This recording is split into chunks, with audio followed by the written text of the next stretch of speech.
Selamat sore, salam sejahtera untuk kita semua. Berjumpa kembali dengan saya, Suster Francis PMY, seorang mahasiswi dari Unika Sugio Pranoto Semarang. Pada video kali ini saya akan mencoba untuk mereview kembali mengenai materi-materi yang pernah kami pelajari dalam mata kuliah Filsafat Ilmu Pengetahuan dan Logika. Kurang lebih satu pertemuan sampai pada pertemuan ke-7 banyak hal yang telah kami pelajari. Filsafat ilmu dan logika penting sekali dipelajari karena dalam pemikiran setiap manusia berbeda-beda.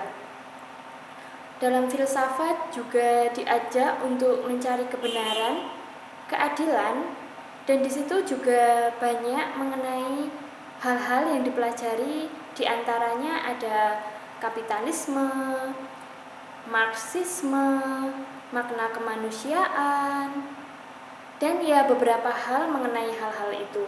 Kurang lebih hal itu selama pertemuan 1 sampai pertemuan ke-7 kami belajar tentang hal-hal kehidupan, baik kehidupan manusia ataupun dalam kehidupan di dunia ini. Filsafat ilmu pengetahuan dan logika di zaman sekarang menurut saya artinya ilmu yang dapat dipergunakan dalam berbagai bidang kehidupan, di mana dalam diri manusia ada naluriah yang perlu dipenuhi. Ada kebutuhan-kebutuhan fisik maupun psikis yang dalam kehidupan itu tentu dipenuhi. Ada kebutuhan yang terus dipenuhi dari sisi manusiawinya.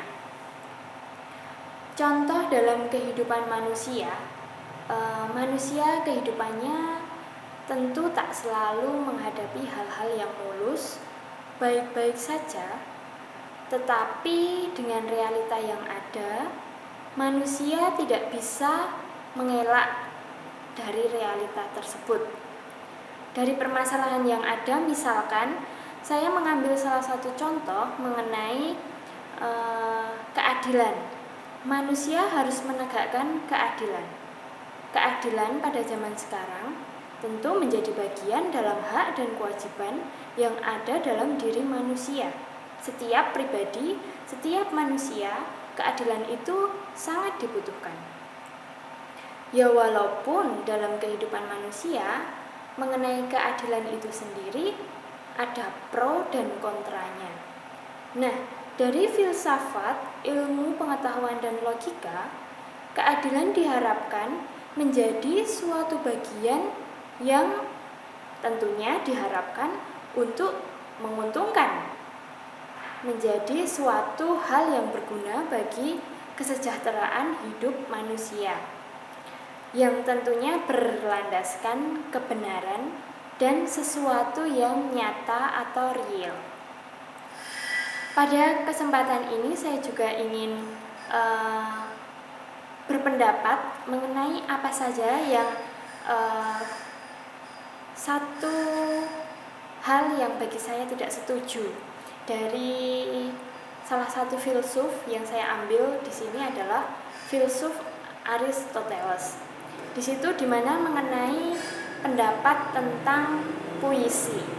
Nah, puisi ya banyak orang menyukai puisi, tetapi juga sebagian besar ada orang yang tidak menyukai puisi. Tidak semua pandangan manusia mengenai puisi itu sama. Ada yang suka, ada yang pandai membuat puisi, ada yang mengagumi puisi, atau bahkan ada yang ya intinya ketika berpuisi itu adalah sesuatu yang melepaskan atau ungkapan perasaan yang sedang dirasakan oleh manusia atau seorang penyair puisi itu sendiri. Tetapi juga dalam pandangan manusia, setiap pribadi manusia tidak semuanya manusia itu suka dengan puisi. Mungkin bagi orang yang suka, puisi itu indah, puisi itu menarik, puisi itu bisa membantu untuk mengungkapkan perasaan, sehingga perasaan manusia itu ketika diungkapkan ada perasaan lega, nyaman, tenang, dan sebagainya. Tetapi yang ingin saya berpendapat di sini,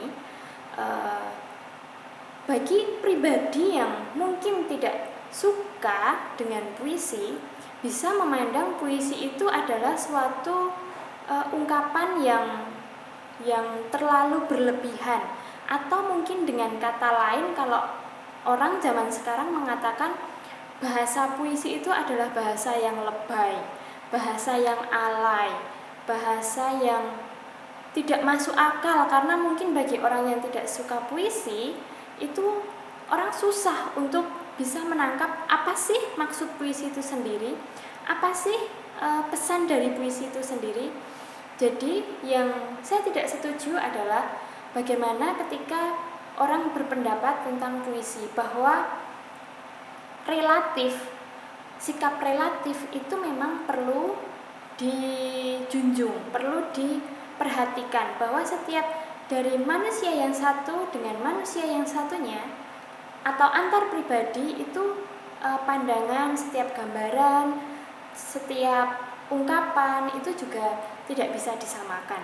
Bahwa ketika saya suka tetapi Anda tidak suka, itu sudah berbeda lagi.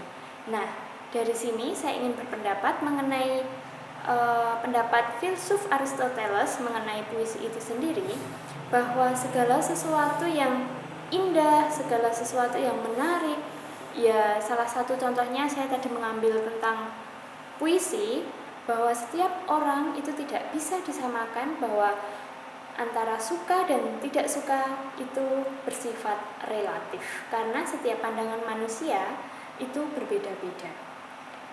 Ini dari saya video singkat yang mereview kembali mengenai pembelajaran tentang filsafat, ilmu pengetahuan, dan logika.